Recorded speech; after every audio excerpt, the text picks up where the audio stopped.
तो Gauss law क्या कहता है और उसका ऑलरेडी पिछली क्लासेस का ही पार्ट है। गॉस लॉ को मैथमेटिकली रिप्रेजेंट कैसे करोगे? इनका कहना है कि फ्लक्स जिसकी ये डेफिनेशन है, so flux equal Q inside by epsilon zero. तो यहाँ पर लिखेंगे Q inside divided by epsilon zero और उसके इक्वल फ्लक्स जिसका ये representation integral of E multiplied by D A multiplied by cos of theta. But क्योंकि इसमें बात की जाती है क्लोज्ड सरफेस की, तो उसके लिए इंटीग्रेशन के साथ एक सर्कल बनाते हो, इंटीग्रेशन के ऊपर सर्कल जो इसको हाईलाइट करता है कि क्लोज, और सरफेस के लिए हम नीचे कैपिटल एस लगाते हैं। तो अब इसको पूरा इस तरीके से रीड कर सकते हैं, E into D A into cos theta किसी डिफरेंशियल एरिया का फ्लक्स होगा। इंटीग्रेशन करने पर किसी close surface, circle for the close, S for the surface, so for a close surface flux equal to Q inside upon epsilon zero. मतलब ये जो statement है, इस स्टेटमेंट का मैथमेटिकल फॉर्म, इसी स्टेटमेंट का मैथमेटिकल रिप्रेजेंटेशन कहते हैं इसको।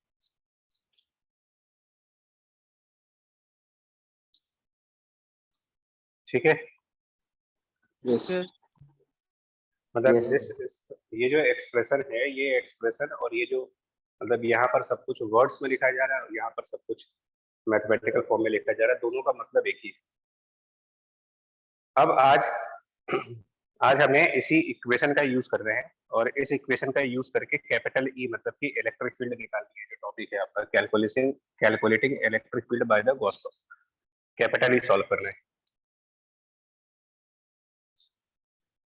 तो इसके लिए क्या करेंगे, देखो हम सबसे पहले स्टार्ट करेंगे electric field by a point charge. ये इसलिए स्टार्ट कर रहे हैं कि ये ऑलरेडी हम जानते हैं कि क्या आंसर होगा। Electric field by a point charge already पता है। क्या पता है? अगर एक पॉइंट चार्ज के इलेक्ट्रिक फील्ड के बारे में पूछा जाए कि कितना होता है इसका इलेक्ट्रिक फील्ड, फॉर्मूला इलेक्ट्रिक के क्यू बाय आर स्क्वायर, है ना? ये ऑलरेडी पता है कि इलेक्ट्रिक फील्ड का यही फॉर्मूला होता है पॉइंट चार्ज के लिए। उसी को आज गॉस लॉ से डिराइव करना है। तो सपोज एक पॉइंट चार्ज है कैपिटल क्यू, पॉइंट चार्ज मान लेते हैं पॉजिटिव है, positive point charge capital Q. ये इसलिए करा रहा हूँ, डेरिवेशन इसलिए करा रहा हूँ क्योंकि इसके डेरिवेशन करने से ये समझ में आता है कि गॉस लॉ से इलेक्ट्रिक फील्ड निकालने के स्टेप्स क्या क्या होते हैं, मतलब कौन कौन से स्टेप फॉलो किए जाते हैं जिसके थ्रू इस लॉ का यूज करके इलेक्ट्रिक फील्ड निकाल सकते हैं। पहला पॉइंट इलेक्ट्रिक फील्ड लाइंस कैसी होंगी यहाँ पर, फर्स्ट क्वेश्चन। और जो मैं पहला पॉइंट कहूंगा ये आपके मतलब वर्किंग स्टेप्स भी यही होंगे। पॉइंट चार्ज अगर पॉजिटिव है तो रेडियली आउटवर्ड नॉन यूनिफॉर्म। पहला पॉइंट, हाँ तो सुनते जाइएगा और लिखते भी जाइएगा। फर्स्ट पॉइंट क्या हो रहा है, सबसे पहले मैं ये देख रहा हूँ कि इलेक्ट्रिक फील्ड की लाइन कैसी है। तो यही आपका फर्स्ट स्टेप होगा इलेक्ट्रिक फील्ड डिराइव करते वक्त। पहला स्टेप होगा find out the pattern of electric field lines. Is the first step. Answer मिल गया रेडियल। दूसरा स्टेप, ये कहीं आप नोट कर लेना, मैं लिख नहीं रहा हूँ इसको, मतलब अलग से कहीं नोट करना। The first step is look for the electric field lines, look for the electric field lines, पहला स्टेप। दूसरा step, imagine a surface such that, लिखो भाई, बोल रहा हूँ आपको लिखना है। Imagine a surface such that electric field and normal to the surface, such that electric field and normal to the surface are in the same direction. electric field and normal to the surface are in the same direction, or they are perpendicular,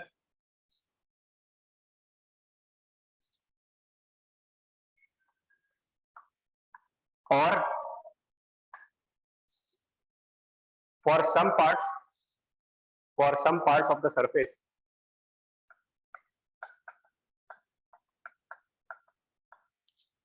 they are in the same direction,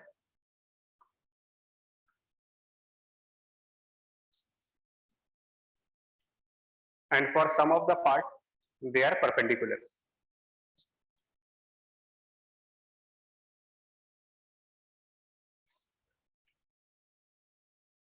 ये step फिर से repeat कर रहा हूं।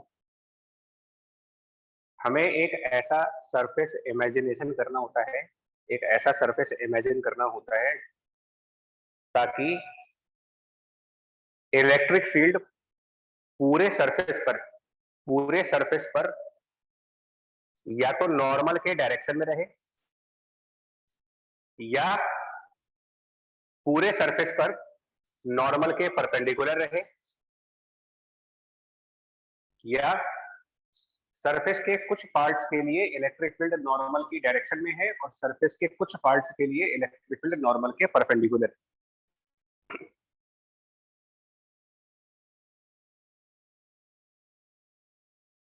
Note किया इसको? Yes sir.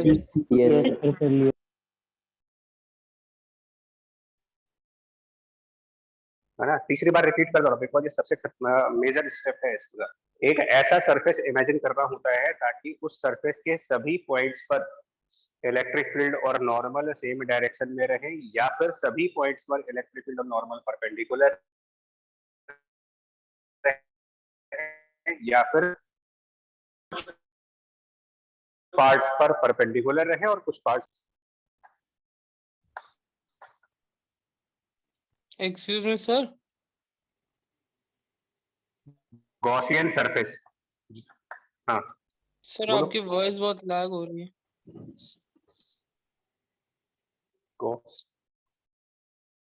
सभी को हो रही है क्या? Yes, sir. Yes, sir. Yes. Yes. अभी आगे ठीक हो गया, अभी ठीक हो गया। सर अब हाँ ठीक सर सही है। तो ये नोट कर लिया तो आगे बढ़े। गॉसियन सरफेस समझ गए आप क्या है? What is a Gaussian surface? अगर yes sir. Close surface. Close surface तो है, लेकिन उस क्लोज सरफेस में कुछ खास बातें हैं। देखिए क्लोज सरफेस भी हमें मतलब थोड़ा सा आर्ग्यूमेंट्स करके लेना है। ऐसा क्लोज सरफेस लेना है जिसके हर पॉइंट पर इलेक्ट्रिक फील्ड नॉर्मल या तो सेम डायरेक्शन में हो, या फिर हर एक पॉइंट पर परपेंडिकुलर हो, या फिर कुछ पॉइंट्स पर सेम डायरेक्शन और कुछ पॉइंट्स पर परपेंडिकुलर, बट इसके अलावा नहीं ले सकते अगर मुझे इलेक्ट्रिक फील्ड निकालना है तो। अब देखो आप, अगर मैं इस पॉइंट चार्ज के अराउंड एक हाइपोथेटिकल स्फीयर बनाऊं, इस पॉइंट चार्ज के अराउंड एक इमेजिनरी स्फीयर, जिसको हम अपना गॉसियन सरफेस कह रहे हैं, imaginary sphere which is a Gaussian surface.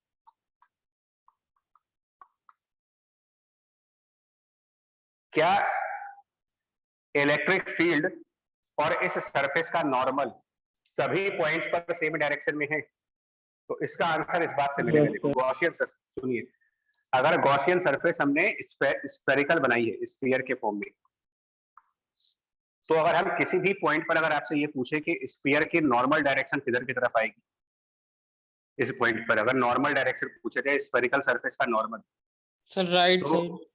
Right side, और इलेक्ट्रिक फील्ड भी उसी डायरेक्शन में है। अगर मैं यहां पर नॉर्मल पूछूंगा तो यहां पर भी नॉर्मल सेम डायरेक्शन में। यहां पर नॉर्मल, क्योंकि स्फीयर का नॉर्मल रेडियली आउटवर्ड होता है। ये ज्योमेट्री का कंसेप्ट है कि normal of spherical surface is always radially outward, and in this case electric field is also radially outward, so everywhere on the surface electric field normal are in the same direction। और यही मैंने आपसे कहा था कि ऐसा ही surface होना चाहिए जिसके इलेक्ट्रिक फील्ड और नॉर्मल हर एक पॉइंट पर सेम डायरेक्शन में। ठीक है जी, यहाँ तक बात समझ में आई आपको कि नहीं? Yes sir. ठीक। तीसरा पॉइंट, जो आप सरफेस बनाओगे वो इस तरीके का होना चाहिए, अभी पहले सुन लो फिर लिखना इसको। जो हम सरफेस इमेजिनेशन में ला रहे हैं वो सरफेस ऐसा इमेजिनेशन में होना चाहिए ताकि वो सरफेस हमारे गिवन चार्ज से सिमेट्रिकल हो। सिमेट्रिकल का मतलब क्या हुआ? Our Gaussian surface must be symmetrical with respect to the charge. आप चाहे पहले लिख लो इसको। The third characteristic of the Gaussian surface, it must be symmetrical with respect to the charge.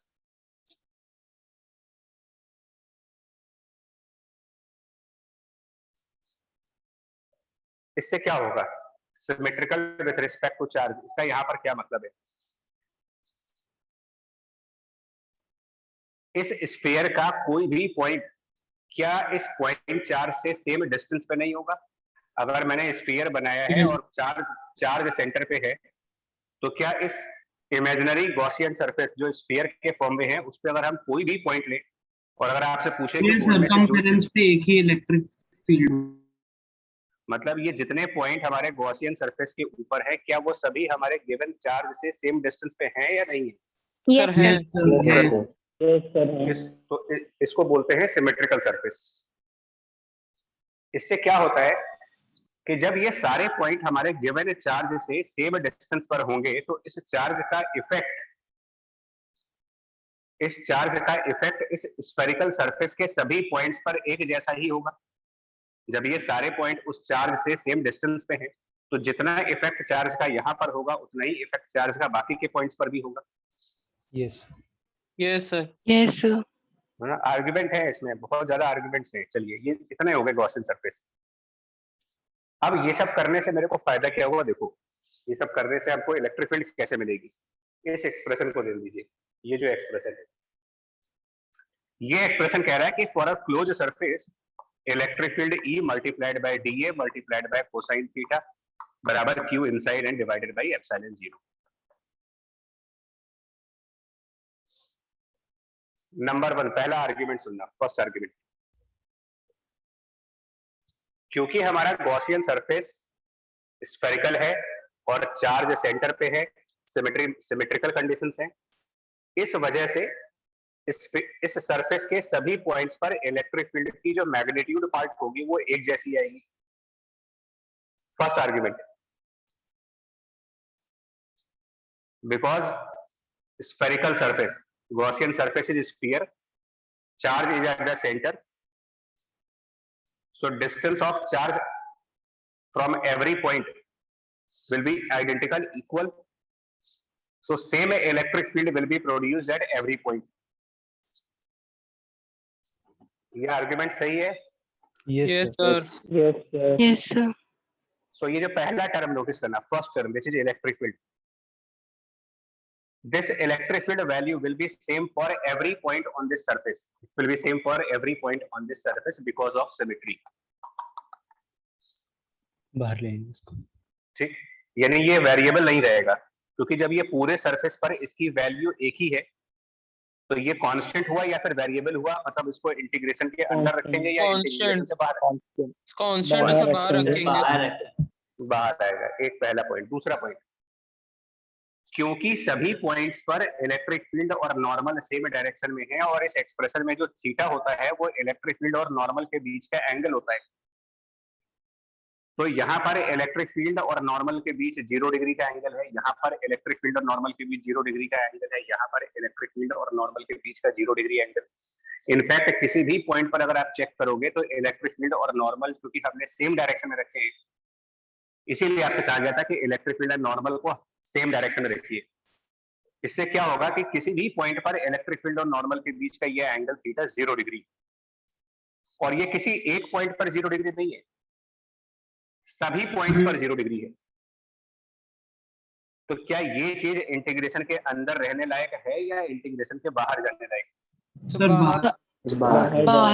बाहर। तो ई बाहर हो गया, कॉस थीटा बाहर हो गया। इनफैक्ट इस स्पेसिफिक एग्जांपल में थीटा की वैल्यू 0 डिग्री है, ये दोनों बाहर हो गए और इंटीग्रेशन के अंदर बचा सिर्फ हमारा डीए। और कितना चार्ज है इस इमेजिनरी गॉसियन सरफेस के अंदर, प्लस मतलब ये जो plus Q and divided by epsilon 0, ये है Gauss law. Yes, sir. Now integration का फिजिकल मतलब होता है समेशन। तो इंटीग्रेशन ऑफ डीए का मतलब क्या होगा? अगर हम इंटीग्रेशन ऑफ डीए कर रहे हैं, इसका मतलब Sir, टोटल सरफेस एरिया। हाँ, total मतलब इसके सरफेस पे जितने ये छोटे छोटे एरियाज होंगे उन सभी एरियाज का समेशन, और स्फीयर की सरफेस पे सभी छोटे छोटे एरियाज का अगर समेशन करेंगे तो ये पूरा सरफेस एरिया आ जाएगा। yes, और sir. स्फीयर का पूरा सरफेस एरिया, अगर ये स्मॉल आर रेडियस का स्फीयर है तो integration of d A is the total surface area, और स्फीयर का total surface area by geometry 4 pi So 4 small pi r r square. square. मतलब ये जो इंटीग्रेशन ऑफ डीए है, इसको अगले स्टेप पर integration of DA for that close surface, इसको रिप्लेस कर सकते हैं 4 पाई स्मॉल आर स्क्वायर से। एंड उसके बाद इलेक्ट्रिक फील्ड की वैल्यू चेक करते क्या आएगी। जब यहाँ पर 4 पाई स्मॉल आर स्क्वायर आएगा, फिर उसको राइट साइड पर शिफ्ट कर देंगे, cos ऑफ 0 डिग्री 1 हो गया, तो अल्टीमेटली आपको इलेक्ट्रिक फील्ड की एक वैल्यू मिलेगी 1/4 pi epsilon 0 multiplied by q/r square. और ये हम एक्सपेक्ट भी कर रहे थे कि पॉइंट चार्ज है, तो इसलिए इलेक्ट्रिक फील्ड इतना ही आएगा इसका।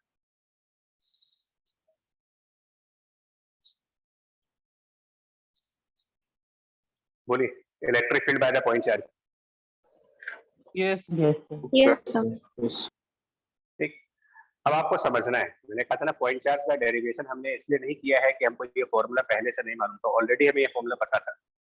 बट क्यों वर्किंग की गई इसकी वर्किंग इसलिए की गई है ताकि हमको ये समझ में आ जाए कि गॉस लॉ को लगाने के तरीके क्या है। मतलब गॉस लॉ से जब भी इलेक्ट्रिक फील्ड निकालने का कोई न्यूमेरिकल आएगा तो हम 2-3 पॉइंट्स का ध्यान रखेंगे। सबसे पहले हमें एक सरफेस इमेजिनेशन में लानी होती है, जिसको गॉसियन सरफेस बोलते हो।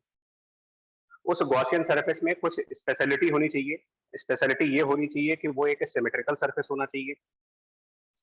एडवांटेज ऑफ सिमेट्रिकल सरफेस क्या होता है कि सिमेट्रिकल सरफेस लेने का एडवांटेज ये होता है कि इंटीग्रेशन के अंदर जो इलेक्ट्रिक फील्ड आप देख रहे हो ये वेरिएबल ना होकर के कांस्टेंट हो जाता है, जिस वजह से इंटीग्रेशन के बाहर निकल जाता है।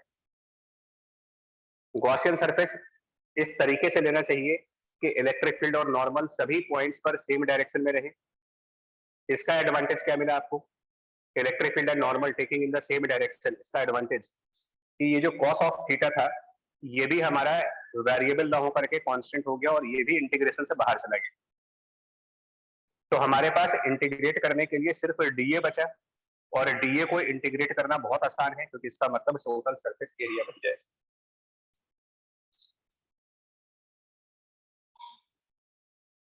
यहाँ तक की बातें समझ में आई कि नहीं है? Yes sir. Yes, sir. Yes, sir. मतलब अगर कोई पूछे आपसे, कोई क्या मतलब पूछा ही जाता है, बोर्ड के पेपर में भी पूछा ही जाता है कि why do we take the symmetrical Gaussian surface, तो आंसर क्या दे सकते हैं कि why do we take the symmetrical Gaussian surface while calculating electric field. तो रीजन क्या है उसके पीछे? रीजन इज कांस्टेंट हो जाए। हाँ, to make the integration, to simplify the integration, and simplify कैसे हुआ? E and cos theta they become constant. E and cos theta they both become constant. They are outside the integration sign. Integration of dA simple way में area, ये reason.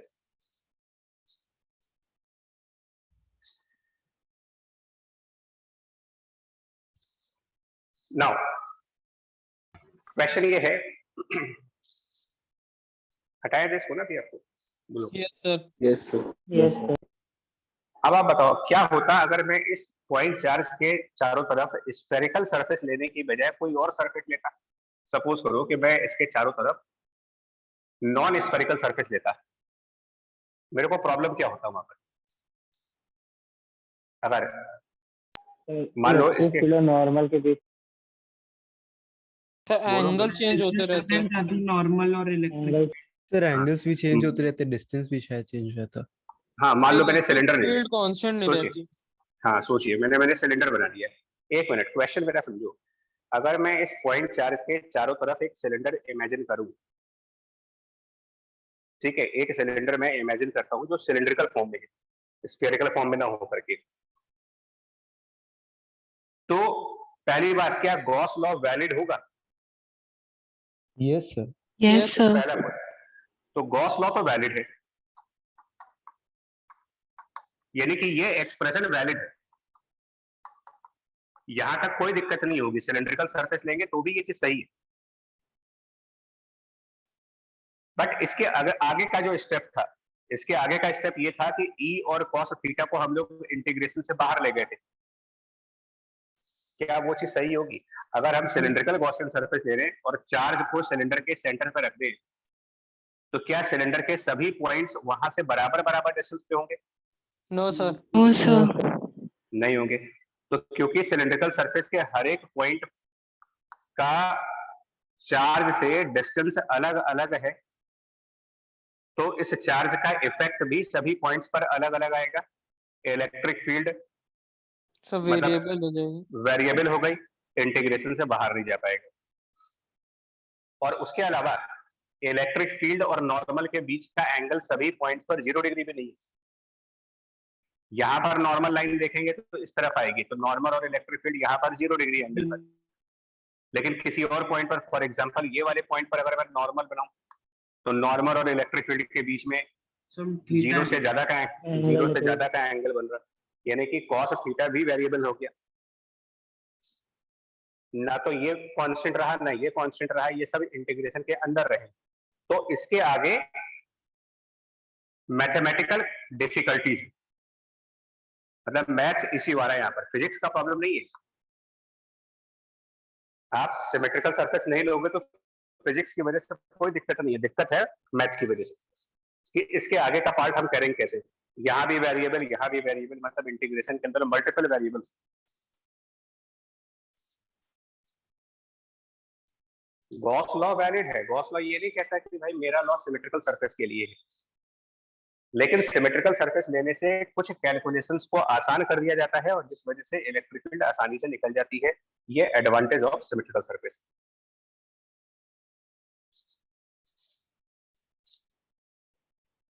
समझ आया आपको कि non symmetrical surface के साथ issues क्या बन रहे हैं हमारे पास? Yes sir. Yes, sir. Gauss law still okay, कोई प्रॉब्लम नहीं है, गॉस लॉ में कोई दिक्कत नहीं है, बट उसके इलेक्ट्रिक फील्ड नहीं निकाल पाओगे इससे।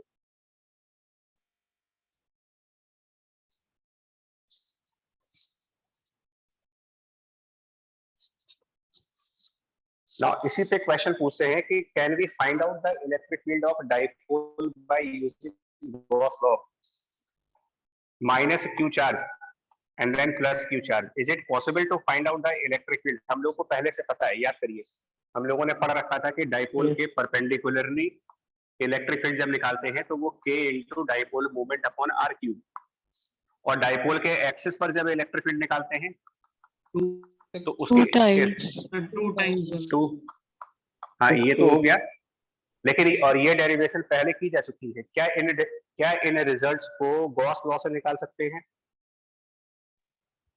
ये क्वेश्चन है। Can we find the Gauss law, can we use the Gauss law to find out the electric field of dipole? और दूसरा question, is Gauss law valid for dipole? तो देखिए, सबसे पहले हम लोग याद करें कि इसकी इलेक्ट्रिक फील्ड लाइंस कैसी होती है, प्लस माइनस चार्ज के इलेक्ट्रिक फील्ड लाइंस कैसी होती है। तो याद आया कि प्लस माइनस चार्ज की इलेक्ट्रिक फील्ड लाइन प्लस से बाहर निकलती है, माइनस की तरफ आती है, और प्लस से माइनस की तरफ जाते हैं, ये इलेक्ट्रिक फील्ड लाइंस होती है। क्या ये कोई रेगुलर पैटर्न है? बोलिए, क्या ये कोई रेगुलर पैटर्न है यहाँ पर? No sir. क्या यहाँ पर कोई भी ऐसा सरफेस हमारे दिमाग में आ रहा है? देखिए सरफेसेस बड़े लिमिटेड, बहुत लिमिटेड सरफेस हैं, और जितना हम लोग की नॉलेज है उस हिसाब से तो बहुत लिमिटेड सरफेस है। अब आप लोग स्फेरिकल सरफेस जानते हो, स्फीयर, सिलेंडर, कोन, क्यूब, इससे ज्यादा तो हमने वैसे पढ़ा भी नहीं है।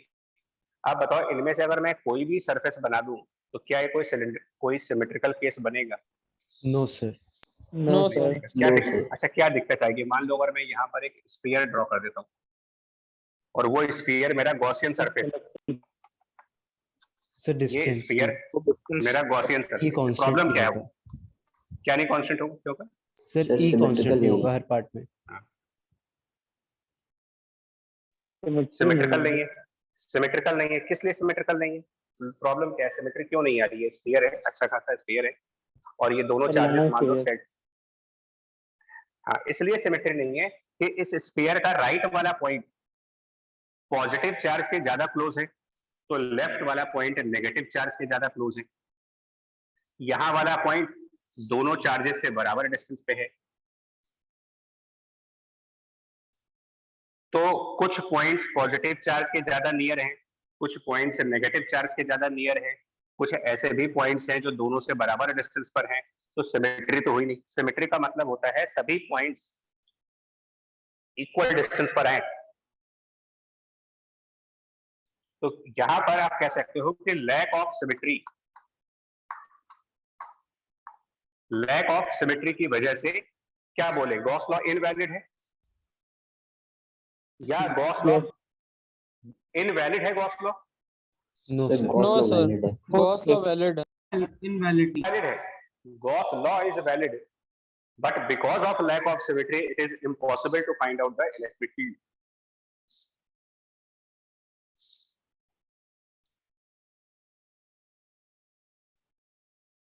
Lack of symmetry makes difficult to find electric field by the Gauss law. मतलब कि इसके थ्रू इस एक्सप्रेशन से E नहीं निकल पाएगा क्योंकि इसके अंदर E वेरिएबल हो जाएगा, क्योंकि सारे पॉइंट्स एक जैसा नहीं है। कुछ पॉजिटिव के क्लोज हैं, कुछ नेगेटिव के क्लोज हैं, कुछ दोनों से बराबर डिस्टेंस पे हैं। ये वाले पॉइंट्स की बात करेंगे तो ये पॉजिटिव से इसका डिस्टेंस कम है, नेगेटिव से ज्यादा है। इधर वाले पॉइंट्स की बात करेंगे तो ये पॉजिटिव से ज्यादा डिस्टेंस पे है, नेगेटिव से कम डिस्टेंस पे है। सबकी सिमेट्री नहीं आ रही है कोई।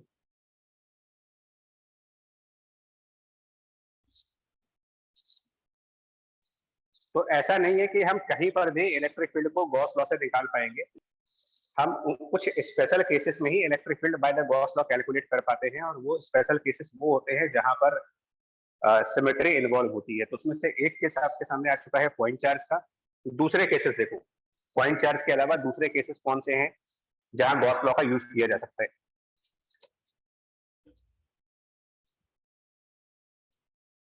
Second, spherical charge.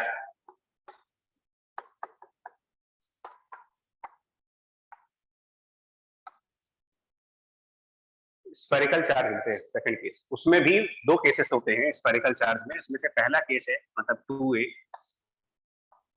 Hollow sphere. Hollow sphere को हम नाम देते हैं स्फेरिकल सेल के नाम से। Shell means sphere with zero thickness, hollow sphere.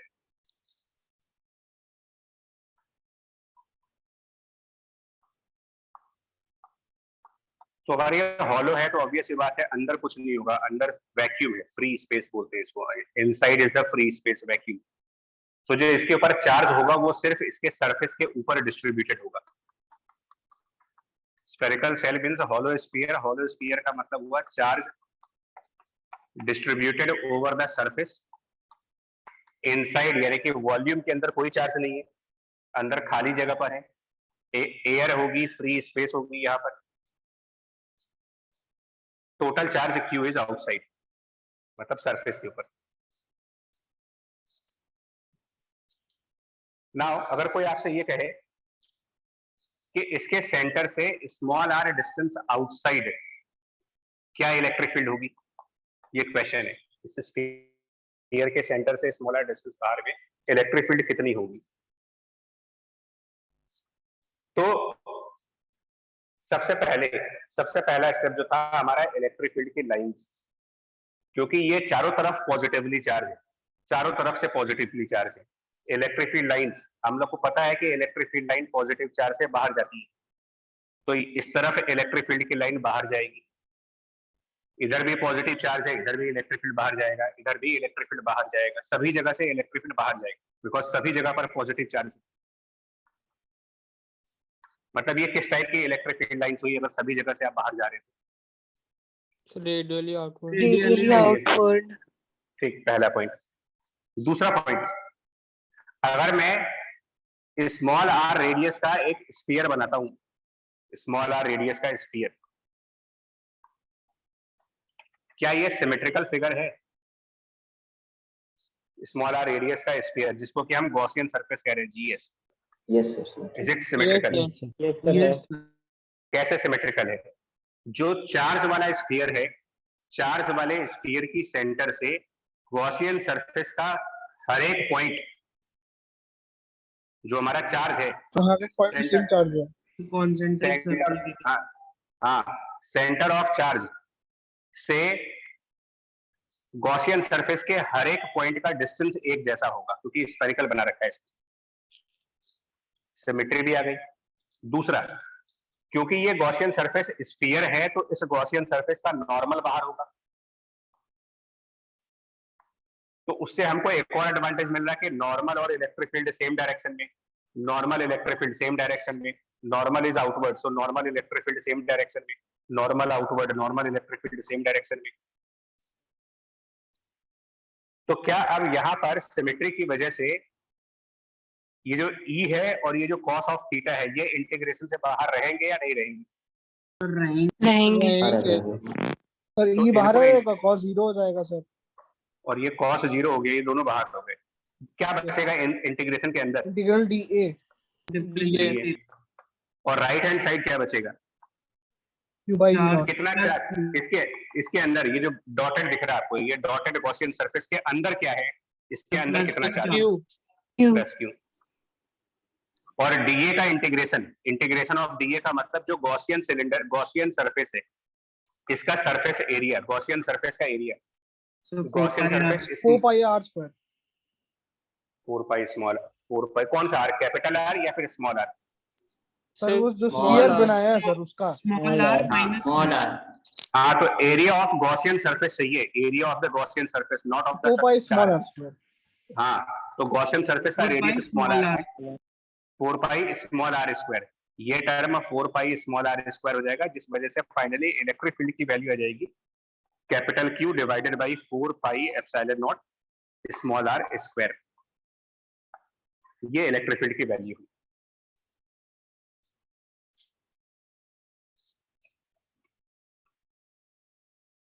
और हमने ये इलेक्ट्रिक फील्ड जो कैलकुलेट की है ना, ये इलेक्ट्रिक फील्ड हम लोगों ने कैलकुलेट की है एक ऐसे पॉइंट के ऊपर जो स्फीयर से बाहर है। अब अगर कोई हमें ये कहे कि ये बताइए स्फीयर के अंदर अगर किसी पॉइंट पर इलेक्ट्रिक फील्ड पता करना हो कि इनसाइड स्फीयर क्या इलेक्ट्रिक फील्ड होगी, और वो पॉइंट अंदर की तरफ किसी डिस्टेंस पे है, मान लो इनसाइड कोई एक्स डिस्टेंस है उसका, यहाँ पर क्या इलेक्ट्रिक फील्ड होगी? सर तो 0। हमने ये रीजनिंग देनी पड़ती है भाई, तो रीजनिंग, क्योंकि आंसर सही है तुम्हारा, आंसर बिल्कुल सही है, रीजनिंग देनी होती है। तो हमने अंदर भी एक स्फेरिकल गॉसियन सरफेस बनाया, अंदर एक स्फेरिकल गॉसियन सरफेस बनाइए और गॉस लॉ अप्लाई करेंगे, मतलब ये इक्वेशन यूज करेंगे। गॉस लॉ अप्लाई करने का मतलब होता है कि ये इक्वेशन यूज करो। तो जो हमारा अंदर वाला स्फीयर है,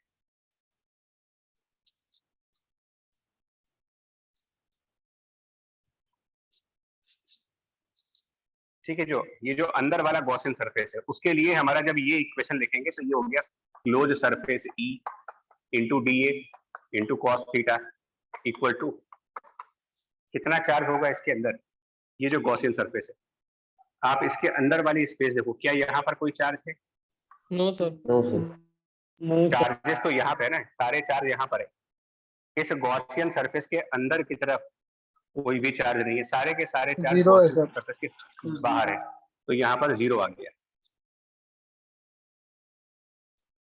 अब क्या इससे ये कह सकते हैं कि इलेक्ट्रिक फील्ड 0 होगी?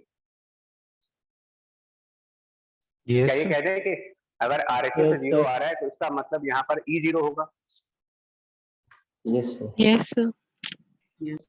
मतलब कि अगर किसी अगर किसी गॉसियन सरफेस के लिए Q इनसाइड 0 है, किसी गॉसियन सरफेस के लिए Q इनसाइड 0 है, तो क्या ये बात सही है कि वहां पर इलेक्ट्रिक फील्ड 0 हो जाएगी? यस सर, क्योंकि चार्ज की वजह से इलेक्ट्रिक फील्ड है। हाँ, बात सही है, बट ये स्टेटमेंट अपने आप में एक और नया क्वेश्चन है कि if Q inside is 0, is it necessary that electric field will be 0? No sir. No. हाँ, एक बात बताइए, हमने एक पॉजिटिव पॉइंट चार्ज लिया, एक पॉजिटिव पॉइंट चार्ज, और मैं आपसे पूछूं कि इससे स्मॉल r डिस्टेंस बाहर जाने पर कुछ इलेक्ट्रिक फील्ड होगा कि नहीं होगा? अगर एक पॉइंट चार्ज से r डिस्टेंस पे जाए तो होगा। यस सर, होगा। कितना होगा इलेक्ट्रिक फील्ड, कितना होगा वहां पर? KQ by r electric field. ठीक, अब एक काम करते हैं, हम इस पॉइंट पर कोई छोटा सा गॉसियन सिलेंडर बनाते हैं, छोटा सा गॉसियन स्फीयर, यहाँ पर एक छोटा सा गॉसियन सरफेस बनाओ। क्या इसके अंदर कोई चार्ज है? No no sir. Sir. No. तो क्या यहाँ 0 इलेक्ट्रिक फील्ड है? No no sir. सर। तो फिर मेरा क्वेश्चन ये है कि अगर किसी गॉसियन सरफेस के लिए Q इनसाइड 0 है, तो क्या जरूरी है कि E 0 हो जाएगा? No no sir. Sir. No, sir. क्योंकि अगर ऐसा होता तो फिर, अगर ऐसा होता तो इन सभी पॉइंट्स पर इलेक्ट्रिक फील्ड 0 होती, अगर ऐसा होता तो, जबकि हम ऑलरेडी पढ़ चुके हैं कि इलेक्ट्रिक फील्ड का तो फॉर्मूला है यहाँ पर। Yes sir. So Q inside 0 होने से इस बात की कोई गारंटी नहीं मिलती है कि इलेक्ट्रिक फील्ड 0 होगी, इसकी कोई गारंटी नहीं है।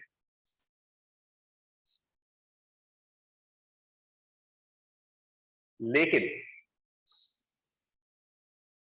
क्योंकि यहां सिमेट्री इन्वॉल्व है, आंसर सुनिएगा, यहां पर सिमेट्री इन्वॉल्व है,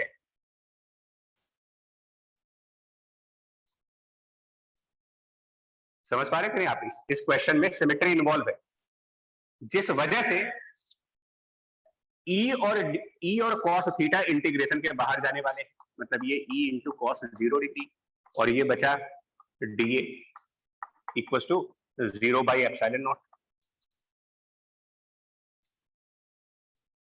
नाउ ये तो ऑब्वियस से बात है कि integration of dA can not be 0। भाई सब एरियाज को ऐड करके 0 तो आने वाला नहीं। Yes sir. ये भी क्लियर है कि cos 0 इज नॉट 0।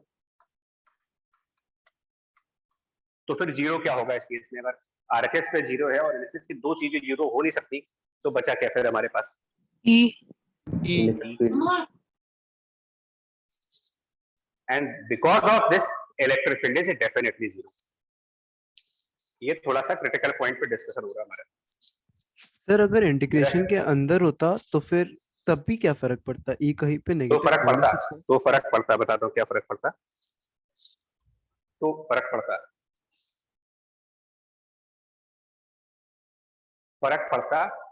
रहते। इसको हटा दे क्या यार, ये काफी टाइम से लिखा हुआ है।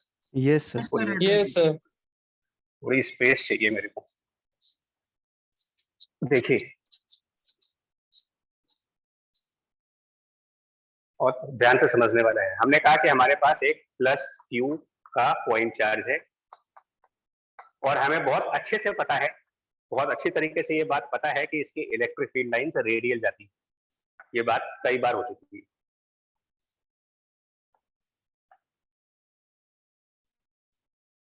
और अगर हम मान लो यहाँ पर कोई स्फेरिकल गॉसियन सरफेस बनाते हैं, स्फेरिकल गॉसियन सरफेस, और इस गॉसियन सरफेस के लिए हमने कहा कि गॉस लॉ अप्लाई करेंगे। तो गॉस लॉ का कहना है कि close surface E dA cos of theta and equals to total charge divided by epsilon 0। But इस गॉसियन सरफेस के अंदर कुछ नहीं है, तो यहाँ पर भी राइट हैंड साइड 0 है। मतलब यहाँ और यहाँ बिल्कुल एक जैसा लग रहा होगा आपको कि जो चीज यहाँ है वही चीज यहाँ भी है। Yes sir. लेकिन डिफरेंस कहां पर है?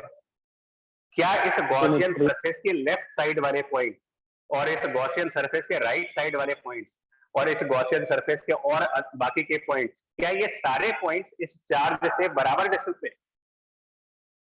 No no sir No, sir. Symmetry है या नहीं है यहाँ पर? नहीं No, No, sir. sir. Symmetry नहीं है। इसका मतलब ई तो इंटीग्रेशन के बाहर नहीं जाएगा, Yes, sir. जबकि यहाँ पर ई इंटीग्रेशन के बाहर है। Yes, sir. Yes sir. Yes, sir. तो यहाँ तक तो आपको लगेगा कि सब एक जैसा चल रहा है, बट असली कहानी इसके बाद है। सिमेट्रिकल कंडीशंस के अंदर जहां पर सिमेट्री इन्वॉल्व है स्फीयर वाले केस में, उसमें ई आउटसाइड द इंटीग्रेशन जा रहा है, इसमें ई इनसाइड द इंटीग्रेशन। तो इसका मतलब हम सिर्फ इतना ही तो बोल सकते हैं यार कि ये ई डी ए कॉस थीटा की वैल्यू 0 आई। तो इससे ये कैसे कह रहे हैं कि हम अंदर ई 0 होगा? हो सकता है कि देखो, मैं आपसे कहूं कि इंटीग्रेशन ऑफ, सुनिएगा, integration of cos x dx 0 से पाई कितना होगा ये? इंटीग्रेशन ऑफ cos x का इंटीग्रेशन क्या बनता है? sin x minus sine. ठीक। अब हमने लिमिट, एक मिनट, हमने लिमिट रखी 0 से पाई की, तो ये साइन पाई इज 0 जी और साइन 0 इज ऑल्सो 0, यानी इसका आंसर 0 आ गया। इस इंटीग्रेशन की वैल्यू 0 आ गई। तो अगर किसी इंटीग्रेशन की वैल्यू 0 आ गई है, तो क्या उस इंटीग्रेशन के अंदर जो फंक्शन है, इसका मतलब cos x 0 होता है क्या? नो क्या सर आप ये बोल No, रहे हैं? sir. अगर इंटीग्रेशन 0 आ रहा है तो इसका मतलब cos x की वैल्यू 0 से पाई के बीच में 0 होती है। No sir. No, sir. No, sir. ये तो नहीं कह सकते ना भैया। तो सेम चीज हो रही है, मैथमेटिकल प्रॉब्लम हो रही है कि if integration is 0 and something is variable, तो ये कैसे बोल दोगे कि इसकी वैल्यू 0 आई? हाँ, नहीं बोल।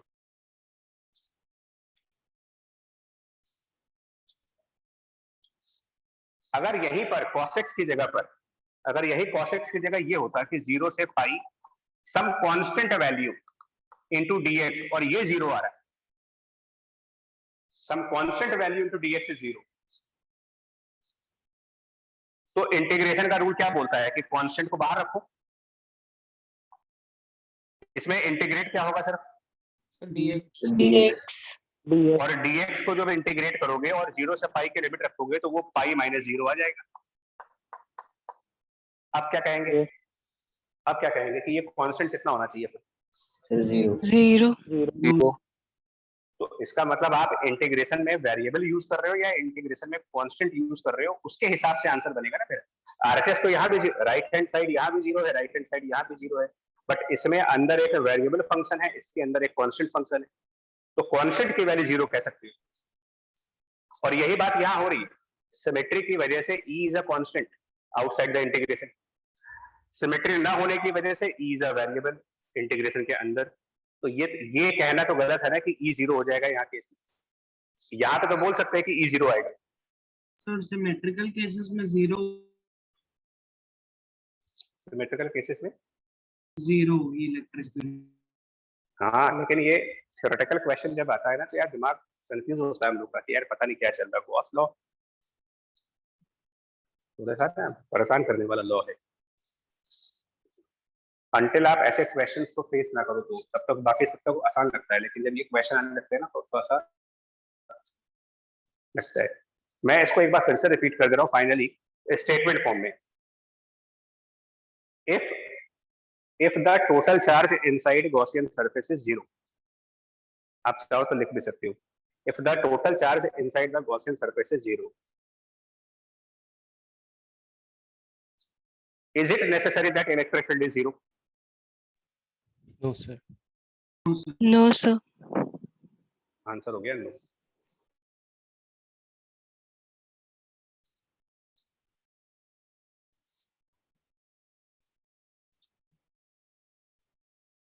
Answer is no. एग्जांपल सामने।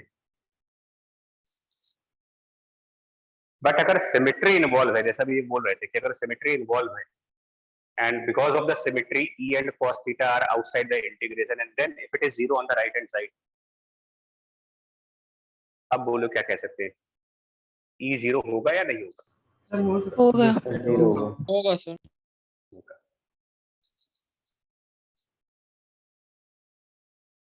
So ultimately हम ये बोलेंगे कि inside electric field is 0, but उसको रीजनिंग, अगर आप ये कह देते हो कि अंदर चार्ज नहीं है इसलिए इलेक्ट्रिक फील्ड 0 है, तो ये गलत बात है। हमको ये कहना पड़ेगा कि अंदर चार्ज भी नहीं है और सिमेट्रिकल कंडीशंस है, इसलिए इलेक्ट्रिक फील्ड 0 है।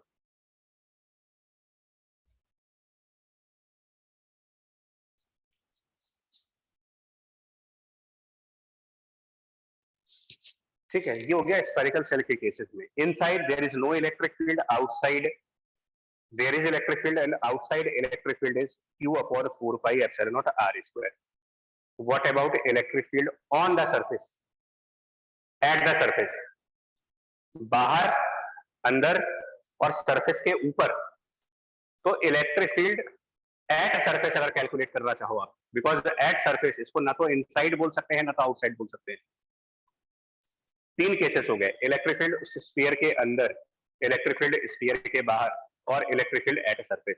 Inside 0, outside answer is q divided by 4 pi epsilon naught into r square, and at the surface again, at the surface जो आउटसाइड वाला फॉर्मूला है, because charge is on the outer side, तो outside वाला formula use करेंगे, but उसमें जो small r है, because small r is the distance of the point from the centre of sphere. जिस पॉइंट पर इलेक्ट्रिक फील्ड निकालना है स्फीयर के सेंटर से उसका डिस्टेंस, तो अगर हम इलेक्ट्रिक फील्ड सरफेस पर कैलकुलेट करना चाहते हैं तो ये वाला पॉइंट स्फीयर की सेंटर से कितने डिस्टेंस पर होगा, वो होगा कैपिटल R यानी रेडियस ऑफ स्फीयर। तो यहाँ पर लिखा जाएगा q divided by 4 pi epsilon not into capital R square. ये तीन रिजल्ट्स अब याद रखने में स्फीयर के केस में, और इन तीनों रिजल्ट्स के बेसिस पर इसका एक ग्राफिकल रिप्रेजेंटेशन भी है, इलेक्ट्रिक फील्ड और स्मॉल r का ग्राफिकल रिप्रेजेंटेशन। 0 से कैपिटल R तक इलेक्ट्रिक फील्ड को रिप्रेजेंट करेंगे तो 0 वैल्यू दिखाएंगे, और कैपिटल R के बियॉन्ड जाने पर इलेक्ट्रिक फील्ड की value 1 upon small r square के हिसाब से, यानी हाइपरबोला टाइप डिक्रीज होगी। मतलब यहां पर इलेक्ट्रिक फील्ड में एक discontinuity 0 and then electric field proportional to 1 upon r square, यानी जितना जैसा डिस्टेंस बढ़ेगा इलेक्ट्रिक फील्ड कम होती जाएगी। Yes, sir. ठीक है, और ये सब स्टैंडर्ड रिजल्ट्स हैं और डेरिवेशंस भी हैं, दोनों ही चीजें हैं। स्कूल लेवल पे जाओगे तो डेरिवेशंस हैं, जेई के लेवल पर इनके पर न्यूमेरिकल्स। तो एज एग्जांपल अगर हमें कहा जाए कि हमारे पास एक स्फीयर है जिसका रेडियस 20 सेंटीमीटर का है, एंड इसके सरफेस पर कोई चार्ज है as example, and charge is 40 microcoulomb.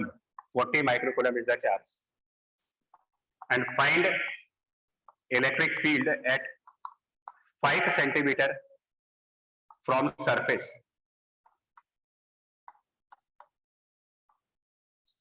और से 10 सेंटीमीटर फ्रॉम सरफेस, कुछ भी ले सकते हैं। सॉल्यूशन क्या होगा देखिए, अब सरफेस से 10 सेंटीमीटर, तो सरफेस से 10 सेंटीमीटर तो दो साइड पे हो सकता है। सरफेस से 10 सेंटीमीटर हम बाहर की तरफ भी ले सकते हैं, और सरफेस से 10 सेंटीमीटर हम अंदर की तरफ भी आ सकते हैं।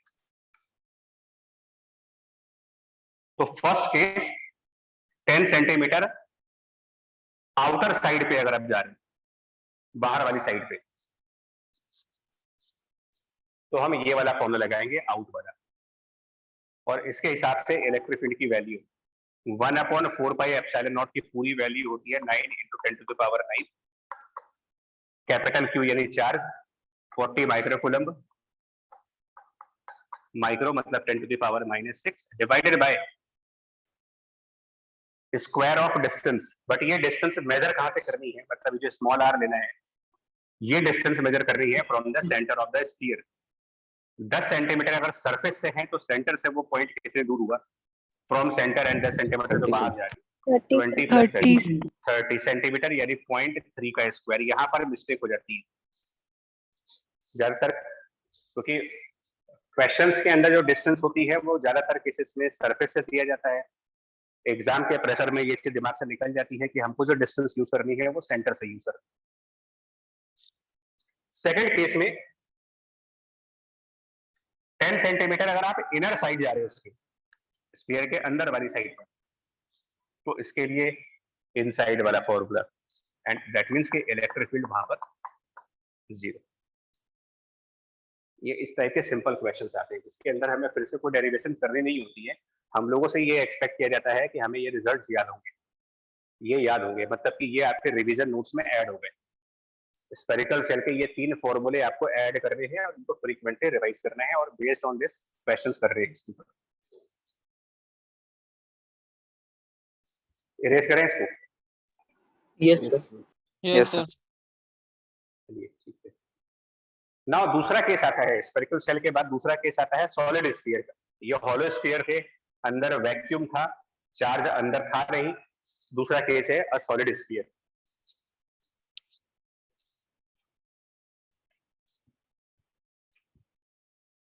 So now 2B, uniformly charged solid sphere.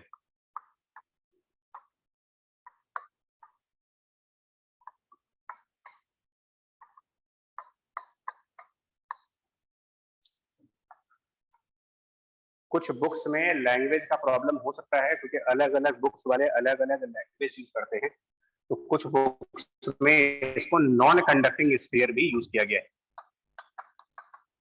वो डिपेंड करता है, अगर आप अलग अलग बुक्स देखोगे तो अलग अलग वर्ड्स के साथ है।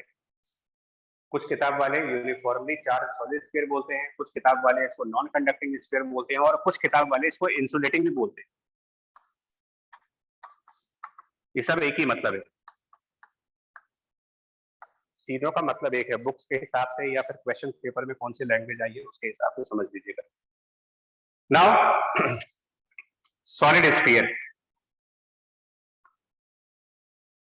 चार्ज इनसाइड में है इसके, मतलब पूरे अंदर स्फीयर के अंदर। सॉलिड बॉल, सॉलिड बॉल की तरह एक होती है हॉलो बॉल, प्लास्टिक की बॉल, एक लेदर वाली बॉल जो अंदर से बिल्कुल सॉलिड है। तो ये चार्ज अंदर, पूरा अंदर वॉल्यूम के अंदर है।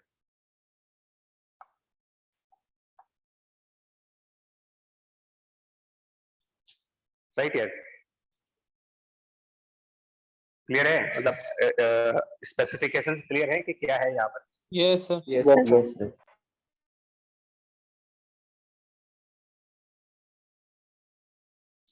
नाउ क्वेश्चन ये रहते हैं, what is electric field at outside the sphere. तो अब इतना आइडिया लग चुका है कि यहाँ पर एक स्फेरिकल सरफेस बना लेते हैं तो सिमेट्री हो जाती है। अब इतनी प्रैक्टिस होने लगी मेरी में, हमारे स्टेप ज्यादा थे लेकिन जब प्रैक्टिस हो जाती है तो आप स्टेप को रिड्यूस कर दो, बिकॉज जो चार्ज है वो भी स्फीयर के फॉर्म में है और जो हमारा गॉसियन सरफेस है वो भी स्फीयर के फॉर्म में है। परफेक्ट सिमेट्री है यहाँ पर।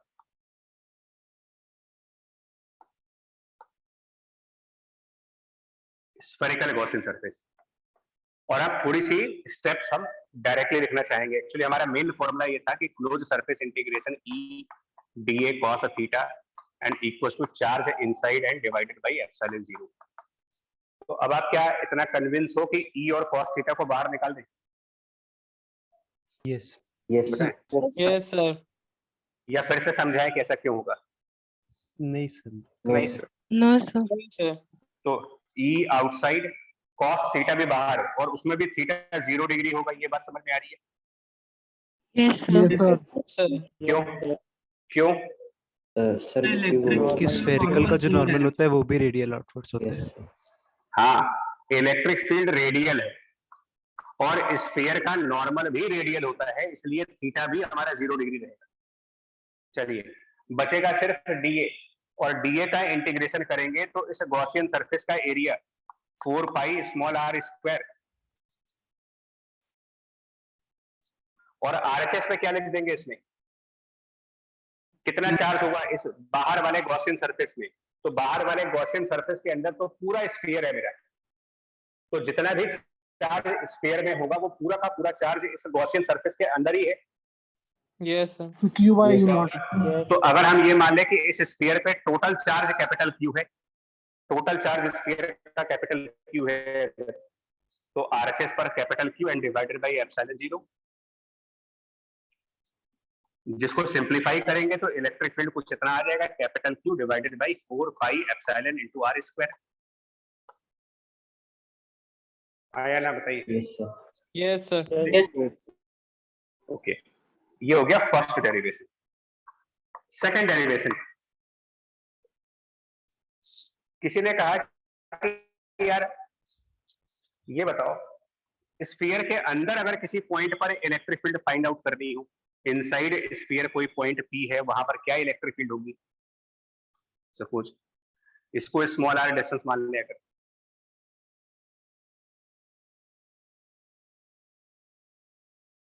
तो हमने कहा यार फिर से वही काम तो बार बार एक ही करना है, क्योंकि हमको अब इतना समझ में आ गया कि इलेक्ट्रिक फील्ड कैसे निकलती है। तो जिस पॉइंट पर इलेक्ट्रिक फील्ड निकालना है वहां पर हमने एक स्फेरिकल सरफेस बनाई, नाम दे दिया गॉसियन सरफेस। सिमेट्री ऑटोमेटिकली चल रही है यहाँ पर, तो बहुत ज्यादा आर्ग्यूमेंट्स अब नहीं करने वाले। क्या लिखेंगे देखिए, ई cos 0 बाहर, और यहाँ पर ये जो अंदर वाला गॉसियन सरफेस है इसको आर स्मॉल आई और इसको आर ओ कर देते हैं, मतलब आर आउटसाइड आर इनसाइड, तो 4 पाई आर इनसाइड वाले का स्क्वायर। ये आपका लेफ्ट हैंड साइड हो गया, ई बाहर चला गया, cos थीटा बाहर चला गया, डीए को इंटीग्रेट कर दिया। डीए इंटीग्रेट करने का मतलब गॉसियन सरफेस का एरिया। आरएचएस पे चलते हैं, हमें चाहिए चार्ज। कौन सा? वो चार्ज जो इस गॉसियन सरफेस के अंदर है।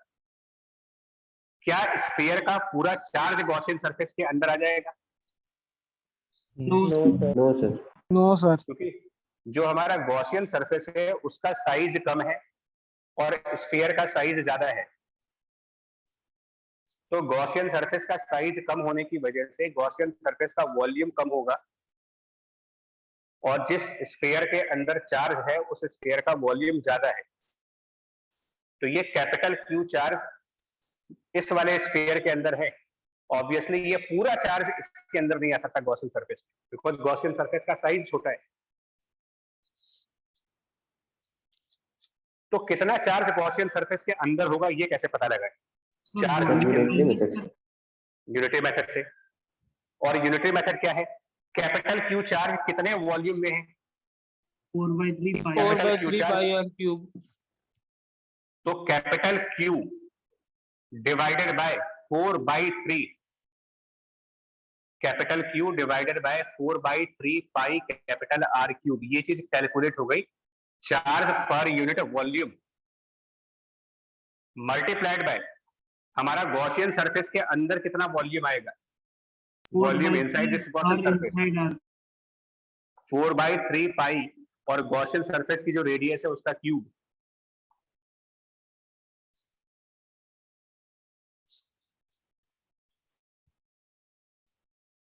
ये सब देखो आप यहाँ पर हमने पूरा कैपिटल क्यू लिया है, क्योंकि पहले केस में हमारा गॉसियन सरफेस बड़ा था, Gaussian surface bigger than sphere, तो ऑब्वियस सी बात है जितना भी चार्ज स्फीयर में है वो सब गॉसियन सरफेस में चला जाएगा। लेकिन दूसरे केस में गॉसियन सरफेस स्मॉलर है, छोटी साइज का है, उसके अंदर का वॉल्यूम स्फीयर के वॉल्यूम से कम होगा, मतलब उसके अंदर का चार्ज स्फीयर के चार्ज से कम आ जाएगा। वो यूनिटरी मेथड से निकाल रहे।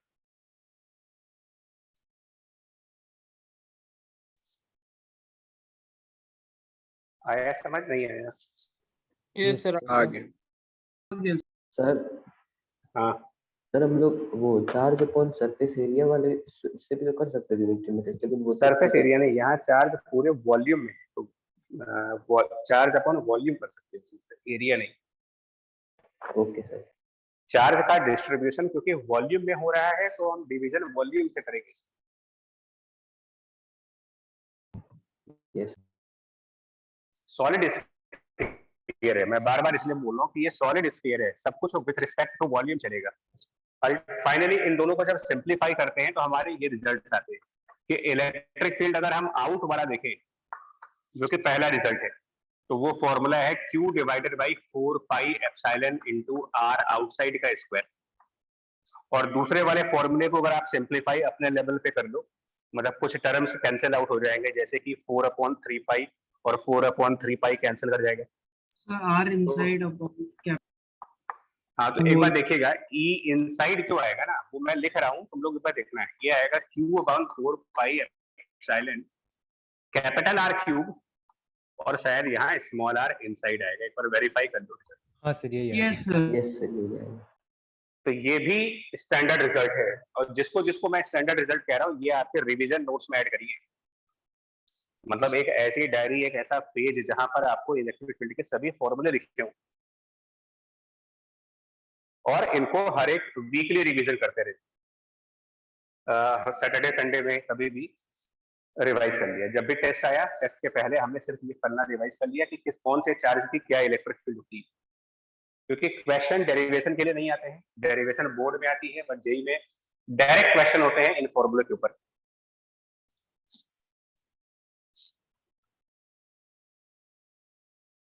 और सरफेस पर अगर निकालना होगा तो दोनों में से कोई भी फॉर्मूला यूज कर सकते हैं, सेम ही आंसर आएगा।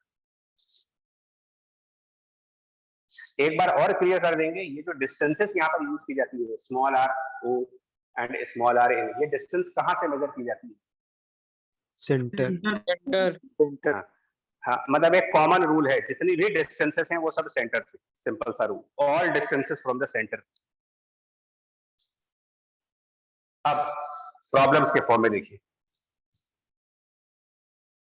और पॉजिटिव स्फीयर होगा तो इलेक्ट्रिक फील्ड रेडियली आउटवर्ड जाएगी, नेगेटिव स्फीयर होगा तो इलेक्ट्रिक फील्ड रेडियली इनवर्ड जाएगी।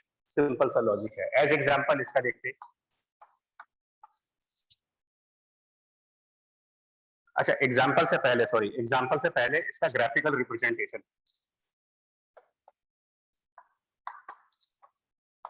ये भी कई बार आता है ग्राफ के फॉर्म में। तो इनसाइड में इलेक्ट्रिक फील्ड और स्मॉल r प्रोपोर्शनेट है, E proportional to small r, और प्रोपोर्शनेट होने का मतलब होता है तो स्ट्रेट लाइन। Straight line. और आउटसाइड में E और R स्क्वायर इनवर्सली प्रोपोर्शनेट है, इनवर्स प्रोपोर्शनेट है। कैसे कर्व जाएगा? आएगा। Curve E proportional to 1/r square. इसका मतलब मैक्सिमम फील्ड कहाँ पर है? सब पीक पे। कहाँ पर? ये पॉइंट कहाँ पे होगा? मैक्सिमम कहाँ पर आएगा? Sir capital R। कैपिटल मतलब कैपिटल क्या R। है? At the कैपिटल सरफेस पे, सरफेस के बाहर At पर। the सरफेस पे, on the surface, yes sir. maximum field on the surface. And what is the field at the center point? यहाँ पर 0. Field at the center is 0. Solid sphere की center पर electric field 0 और solid sphere के surface पर electric field maximum. अंदर electric field distance के साथ linearly change होती है, बाहर electric field distance के स्क्वायर पे, डिस्टेंस के स्क्वायर पे इनवर्सली डिपेंड करती है।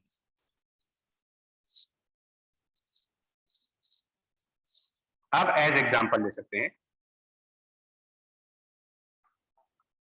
Solid sphere of some radius 20 centimetre having a total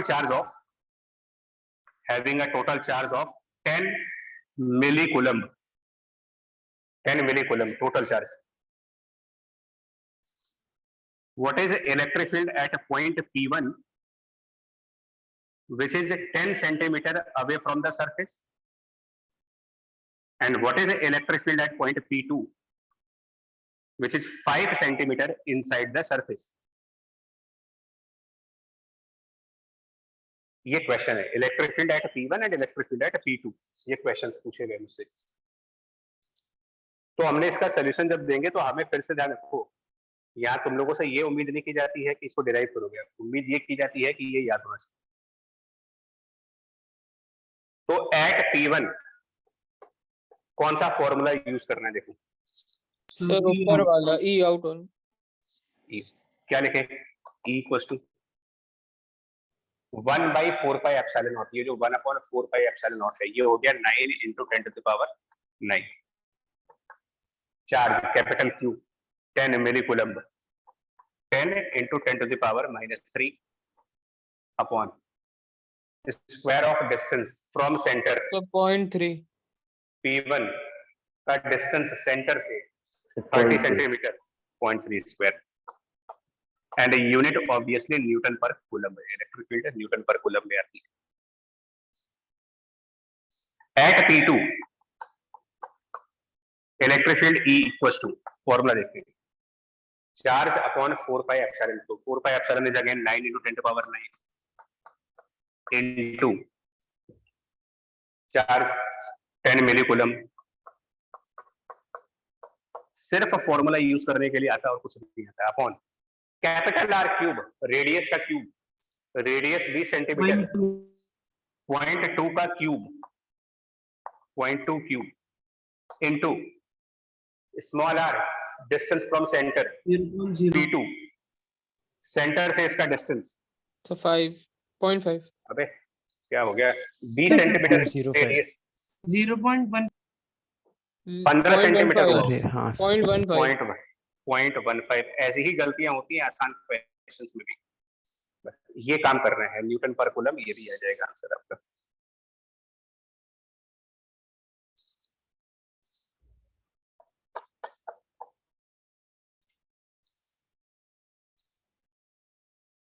और अगर पूछूं कि what is electric field on the surface, भाई यही तीन पॉसिबिलिटीज है। Suppose P3 is on the surface, point P3 is on the surface, यहां पर क्या होगा?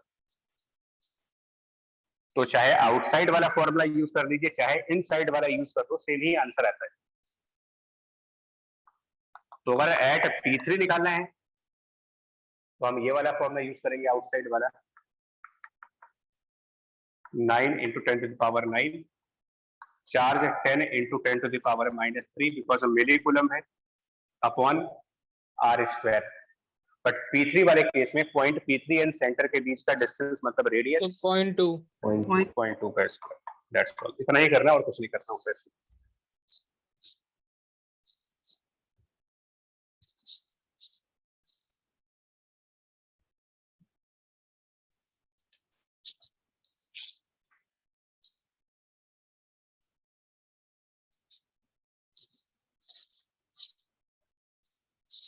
लिख लो तो उसको हटाएं फिर। यस यस सर, लिख लिया है? Yes sir.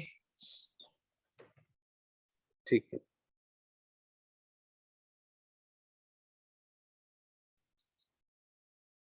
तो स्फीयर के दो केसेस याद रखना, हॉलो स्फीयर, सॉलिड स्फीयर, दोनों के रिजल्ट्स अलग अलग हैं और अलग अलग खाली इनसाइड का डिफरेंस होता है। आउटसाइड वाला फॉर्मूला दोनों स्फीयर में एक जैसा ही है।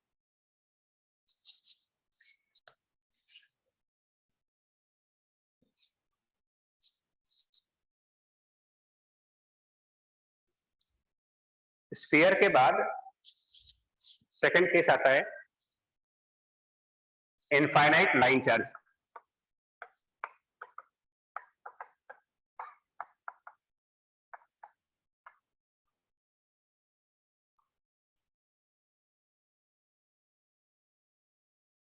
ठीक है, सपोज हमारे पास एक लाइन चार्ज है जो कि इनफाइनाइटली बहुत बड़ा लाइन चार्ज है। डॉटेड दिखाने का मतलब होता है कि इनफाइनाइट, डॉटेड मींस इनफाइनाइट। और सपोज इसके ऊपर पॉजिटिव चार्ज, लैम्डा से डिनोट करते हैं चार्ज पर यूनिट लेंथ को।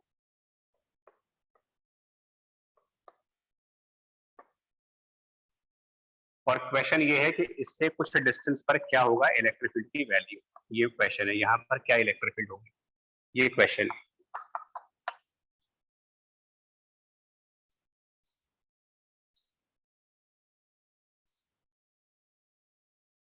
इस क्वेश्चन को करने के दो तरीके हैं।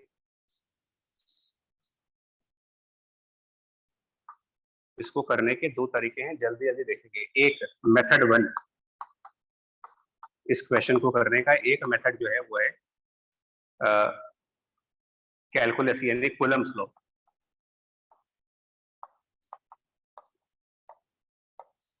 उस मेथड में क्या कर सकते हैं, इसके ऊपर एक छोटा सा एलिमेंट लेते हैं। फर्स्ट मेथड बता रहा हूं आपको, मान लो यहां से x डिस्टेंस पे गए और dx एक एलिमेंट लिया। इस एलिमेंट की वजह से यहाँ पर इलेक्ट्रिक फील्ड फाइंड आउट की, उसको DE लिखा। DE की वैल्यू पॉइंट चार्ज के फॉर्मूले के हिसाब से, ये एक क्लास में और भी कर चुके हैं, संडे वाली क्लास में ये सब करवाया जा चुका है आपको, Yes, लाइन चार्ज का sir. Yes, sir. तो सुनिए, k dx लेंथ का charge lambda into dx upon ये वाले डिस्टेंस का स्क्वायर, जो कि पाइथागोरस थ्योरम से root r square plus R x square है। plus X r square plus x. ठीक है, लेकिन हमने ये कहा था कि डी इंटीग्रेट नहीं होता इस केस में। सर कंपोनेंट होता है। component होगा। कौन सा अगर मान लीजिए y एक्सिस है और ये थीटा एंगल है, कौन सा D कंपोनेंट? cos theta. तो cos थीटा। यानी कि जो नेट इलेक्ट्रिक फील्ड आएगी वो basically integration of DE cos theta हो जाता है। तो ये पूरा एक्सप्रेशन तो DE है, अब इसमें cos थीटा और चाहिए। Sir, R upon under root R square plus X। हाँ, मैं बोलता जा रहा हूँ, ये टर्म DE है, इसमें हम मल्टीप्लाई करेंगे cos थीटा। cos थीटा इस ट्रायंगल के हिसाब से स्मॉल r डिवाइडेड बाय ये चीज। तो ये जब पूरा सिंप्लीफाई करोगे ना,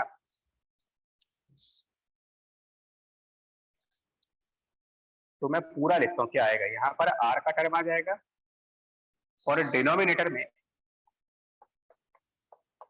r square plus x square to the power 3/2।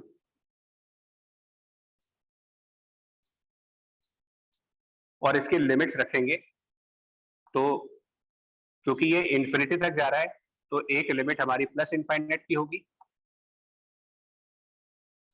और दूसरे साइड भी इनफाइनाइट है, तो सेकंड लिमिट है माइनस इन्फिनिटी की।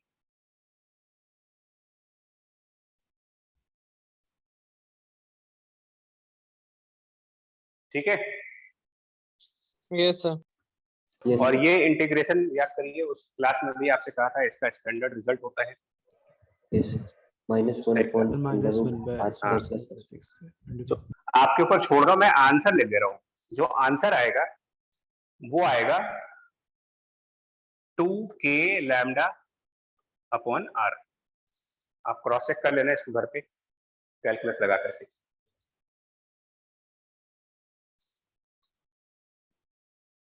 नाउ दूसरा मेथड जो कि गॉस लॉ का है।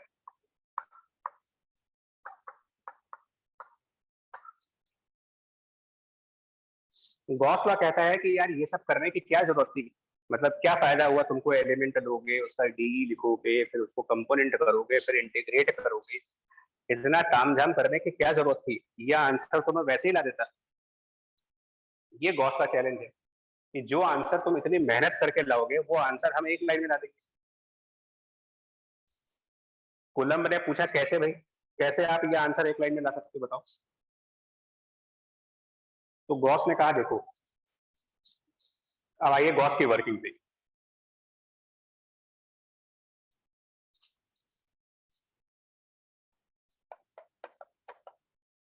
गॉस ने कहा आपको इलेक्ट्रिक फील्ड ही तो निकालनी है यहाँ पर। कोलंब ने कहा हाँ मुझे इलेक्ट्रिक फील्ड ही निकालनी है। तो उन्होंने कहा, गॉस ने ये कहा सबसे पहले ये बताइए इलेक्ट्रिक फील्ड कौन से डायरेक्शन में होगी। पहला स्टेप तो यही होता है, इलेक्ट्रिक फील्ड की डायरेक्शन देखी जाए। तो ये पूरा पॉजिटिव चार्ज है, इलेक्ट्रिक फील्ड की डायरेक्शन ऊपर होगी। कोई डाउट यहाँ तक? No, sir. नहीं होगी। अच्छा, इसको हटाते पहले। गॉस ने कहा कि ये बताइए स्मॉल r डिस्टेंस अगर नीचे चले जाए तो इलेक्ट्रिक फील्ड कौन से डायरेक्शन में होगी। फिर कोलंब ने कहा डाउनवर्ड होगी। गॉस ने कहा कि एक काम करो, थोड़ा सा राइट साइड में बताओ और थोड़ा सा लेफ्ट जाओ, थोड़ा राइट थोड़ा लेफ्ट, थोड़ा राइट थोड़ा लेफ्ट, क्या डायरेक्शन होगी इलेक्ट्रिक फील्ड की अगर ये इनफाइनाइट वायर है।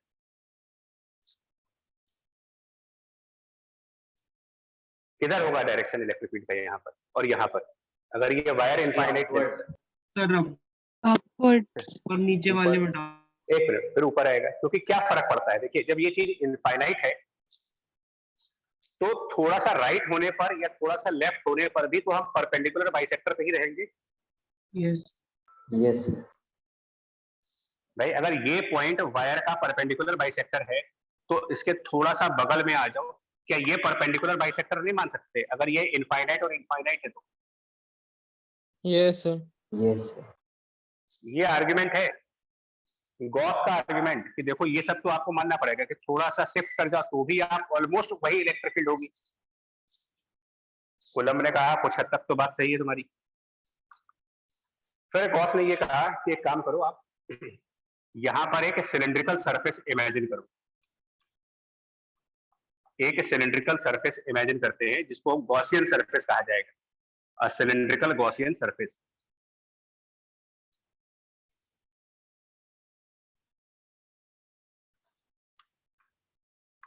कूलम्ब ने कहा इससे क्या हो जाएगा भाई, आप गॉसियन सरफेस बना लोगे, इससे होगा क्या?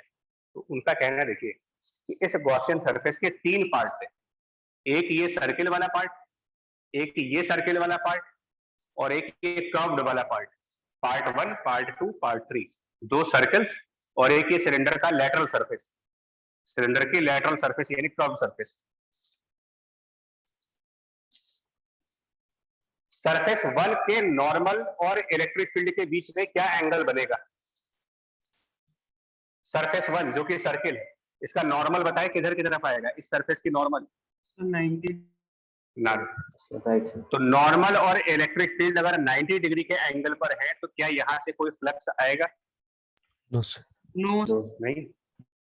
तो flux of surface 1 plus flux of surface 2 plus flux of surface 3, it becomes total flux of the cylinder which is a closed surface, and according to Gauss law it should be total charge divided by epsilon. Yes surface 1 का answer 0 होगा, reason क्या है? why the flux of surface 1 is 0? Answer normal and electric normal are at 90 degree. 90 degree. For surface 2 same theory, normal and electric field are perpendicular, again 0. Surface 3 जो कि lateral surface है, इसका normal will be outside, electric field and normal same direction, flux आएगा कितना? Electric field multiplied by lateral surface area, lateral surface area is 2 pi r into the length of cylinder.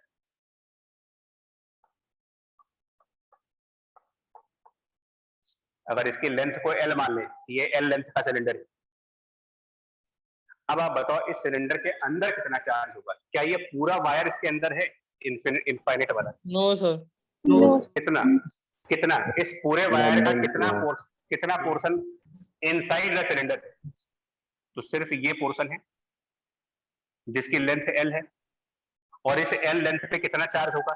अगर lambda is charge of unit length, how much charge will be on this length? Sir, delta L. Lambda l। Lambda L. Gauss ने कहा कि answer आ गया, कैसे? Electric field is lambda divided by 2 pi epsilon r। और coulomb ने जो derivation की थी, इसके पहले वाली डेरिवेशन जो कूलम्ब की डेरिवेशन थी, उसमें जो आंसर था वो ये था 2 times k lambda by r। But इसमें भी अगर आप k को 1/4 पाई एप्सिलॉन नॉट रख दो तो क्या ये दोनों आंसर सेम नहीं? Yes Yes, sir. नाउ क्या इसमें कहीं कोई इंटीग्रेशन इन्वॉल्व है? No, sir. तो ये एडवांटेज ऑफ गॉस लॉ होता है कि गॉस लॉ से कभी कभी मतलब कभी कभी क्या कुछ ऐसे केसेस हैं जहां पर गॉस लॉ बहुत आसान है, बहुत सिंपल तरीके से आपका आंसर आता है। कूलम्ब लॉ वाले मेथड में इंटीग्रेशन करनी पड़ती है, उस इंटीग्रेशन से बचना है अगर तो गॉस का मेथड ज्यादा अच्छा है। अब लेकिन एक बात समझो, और ये बहुत ही इंपॉर्टेंट है, जब हमने ये डेरिवेशन कूलम्ब लॉ से की थी मतलब मेथड 1 में, तो इंटीग्रेशन की लिमिट क्या रखी थी हमने? माइनस इन्फिनिटी -infinity से +infinity. मतलब कि इस पॉइंट से लेकर के और इस पॉइंट तक के सभी चार्जेस को इंटीग्रेट किया गया था। इंटीग्रेशन का मतलब होता है इन्वॉल्वमेंट। इंटीग्रेटिंग मतलब सबको एक साथ लेना। कूलम्स लॉ वाले मेथड से जो आंसर आया था उस आंसर में हमारा इंटीग्रेशन हुआ था माइनस इनफाइनाइट से प्लस इनफाइनाइट का। इसका मतलब इस इलेक्ट्रिक फील्ड में कौन कौन से चार्जेस का कंट्रीब्यूशन इन्वॉल्व है। अगर हमारा इंटीग्रेशन माइनस इनफाइनाइट से प्लस इनफाइनाइट किया गया था तो ये इलेक्ट्रिक फील्ड किन किन चार्जेस की वजह से है। सर पूरे रॉड पर जो पूरे रॉड से मतलब माइनस इनफाइनाइट से लेकर के प्लस इनफाइनाइट तक जितने भी चार्ज है उन सभी चार्जेस का कंट्रीब्यूशन इसके अंदर है। ये बात ओके है या नहीं है? Yes sir. Yes, sir. क्योंकि इंटीग्रेशन माइनस इनफाइनाइट से प्लस इनफाइनाइट हुआ है, जिसका मतलब ये हुआ कि ये जो इलेक्ट्रिक फील्ड कैलकुलेट की गई है इस इलेक्ट्रिक फील्ड के अंदर माइनस इन्फिनिटी पर जो चार्ज होगा उसका भी कंट्रीब्यूशन है, प्लस इन्फिनिटी पर जो चार्ज है उसका भी कंट्रीब्यूशन है, सेंटर पे जो चार्ज है उसका भी कंट्रीब्यूशन है। सभी चार्जेस का कंट्रीब्यूशन मिला करके ये इलेक्ट्रिक फील्ड बन गई और यही इलेक्ट्रिक फील्ड गॉस लॉ से भी आई। Yes, लेकिन sir. गॉस लॉ ने यहाँ पर कौन सा चार्ज यूज किया है? Charge inside. सिलेंडर होगा। यानी गॉस लॉ के राइट हैंड साइड पर तो सिर्फ ये वाले चार्ज इन्वॉल्व हुए। गॉस लॉ के राइट हैंड साइड पर इन चार्जेस को इन्वॉल्व किया गया। लेकिन जो इलेक्ट्रिक फील्ड मिली है वो किसकी मिली आपको? क्या वो सिर्फ इतने चार्ज की है या फिर वो पूरे वायर की है? पूरे पूरे वायर की। पूरे वायर की। मतलब क्या हो रहा है कि गॉस लॉ में भले ही राइट हैंड साइड पर हमारा थोड़ा सा ही चार्ज है, लेकिन इंटरेस्टिंग बात यह है कि जो इलेक्ट्रिक फील्ड कैलकुलेट होकर के आती है गॉस लॉ के थ्रू वो पूरे वायर की कैलकुलेट हो जाती है।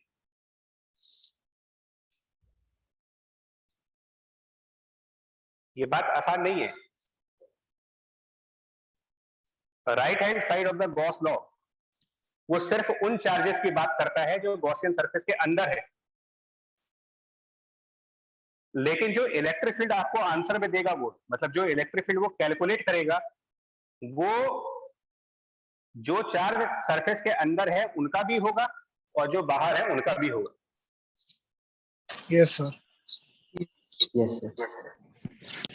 मतलब कि अगर मैं ये कहूं कि हमारे पास एक प्लस Q1 चार्ज है और यहाँ पर एक प्लस Q2 चार्ज है और यहाँ पर एक माइनस Q3 चार्ज है, फॉर एग्जाम्पल 3 चार्जेस है और हमने एक गॉसियन सरफेस बनाया और वो गॉसियन सरफेस Q2 और Q3 को एनक्लोज करता है, Q1 उसमें नहीं है। ये हमारा गॉसियन सरफेस है और इस गॉसियन सरफेस के लिए हमने लिखा close surface EDA cos theta equal to as per the Gauss law Q2 minus Q. तो Q2 minus Q2 minus Q minus Q1. Q3, sorry. now this electric field is due to मतलब यहां जो electric field है वो किसकी वजह से है? तो answer it is due to Q1 Q2 and minus Q3 all. ये बात समझा रहा हूं आपसे। भले ही राइट हैंड साइड पर Q1 नहीं है, राइट हैंड साइड पर Q1 नहीं दिख रहा आपको, लेकिन एक इनविजिबल तरीके से Q1 के इलेक्ट्रिक फील्ड का कंट्रीब्यूशन यहां पर है और यही बात यहां समझाई गई है आपको। क्योंकि अगर गॉस लॉ वो रिजल्ट दे रहा है जो कूलम्स लॉ ने दिया था, लेकिन कूलम्स लॉ ने यहां से यहां तक सबको इंटीग्रेट किया था तब उनका आंसर आया और गॉस लॉ ने वही आंसर सिर्फ इतने चार्ज को राइट हैंड साइड पर लेकर के दे दिया।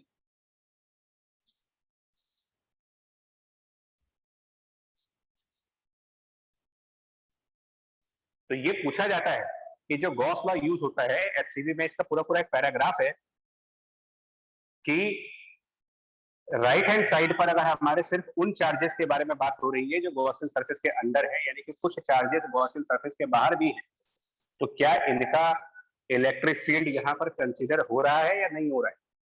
तो आंसर हम लिखेंगे कि हाँ, उनकी इलेक्ट्रिक फील्ड भी यहाँ पर कंसीडर की गई है। ये बात बहुत जल्दी समझ में नहीं आने वाली, जल्दी क्या बहुत टाइम तक नहीं समझ में आएगी, क्योंकि गॉस को इतनी इंपॉर्टेंस क्यों दी गई है इलेक्ट्रोमैग्नेटिज्म में, इनके लॉ को इतना बड़ा क्रेडिट क्यों मिला। कूलम से ज्यादा क्रेडिट मिला। एक तो कूलम लॉ से छोटा मेथड दिया इन्होंने, कूलम की वर्किंग से काफी छोटी वर्किंग है, मैथमेटिक्स बहुत कम लगती है इसके अंदर, इंटीग्रेशंस नहीं होते, और आंसर वही आता है जो कूलम्स लॉ का है। और कूलम्स लॉ जो आंसर लाते हैं वो सभी चार्जेस को इंटीग्रेट करके लाते हैं, और गॉस सिर्फ उतने चार्जेस को यूज करते हैं जो चार्ज गॉसियन सरफेस के अंदर है। गॉसियन सरफेस के अंदर के चार्ज का यूज करते हुए इलेक्ट्रिक फील्ड वो सबका बता देते हैं कि सबका कंबाइंड इफेक्ट क्या है।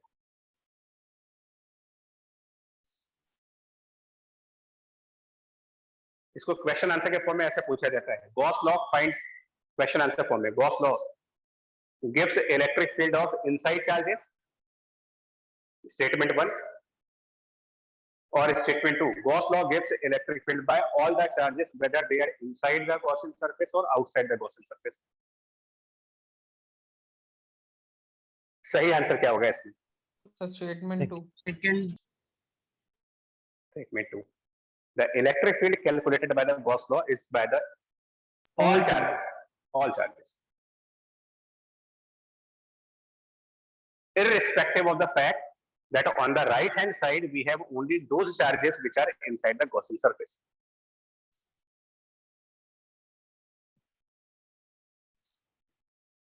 और ये एग्जांपल उसका प्रूफ है।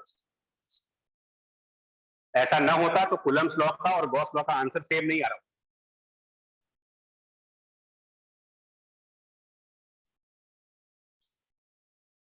ठीक है, तो अब आप इतना तक रिवाइज करेंगे इसको, अभी टाइम हो रहा है, और यह आखिरी वाला पॉइंट काफी इंपॉर्टेंट है।